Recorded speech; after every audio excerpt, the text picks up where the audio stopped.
అందుకనే వీర్లపల్లి శంకర్ రెడ్డి గారు అయ్యా రజక సోదరులారా, మరి మీకు తెలియకుండా వారికి పేరు పెట్టాం. కులం నుంచి బహిష్కరించడం శంకర్ రెడ్డి గారు నేను చేయలేను.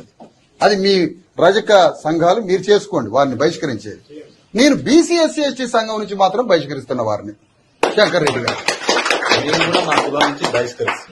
ఏమన్నారు సార్? మేము కూడా మా కులం మా కులం అంటే ఏం కులం మరి అనండి పెద్దగా. మా రజక కులం నుండి మేము కూడా వీర్లపల్లి శంకర్ గారిని బహిష్కరిస్తున్నాం. కులం నుంచి అంటే ఆయన సాగు బతుకుల కాడికి పోరుగా, సాగు బతుకుల కాడికి పోవడం, పాడెం వేయటం ఏం జరగదు. ఏదైతే ఆయన కూడా ఇక మీదట ఏ రాజకీయ పార్టీలో కాంగ్రెస్ పార్టీలో గానీ లేకపోతే ఇంకా ఏదైనా సొంతంగా ఎజెండా తీసుకున్నా కులం పేరు చెప్పుకొని ఎజెండా తీసుకోవద్దు, నిర్ణయం తీసుకోవద్దు. కాంగ్రెస్ పార్టీకి కూడా సూటిగా హెచ్చరిస్తున్నాం. వీర్లపల్లి శంకర్ కు రజక కులానికి ఎటువంటి సంబంధం లేదు, కులం నుంచి బహిష్కరిస్తున్నాం. ఈ రోజు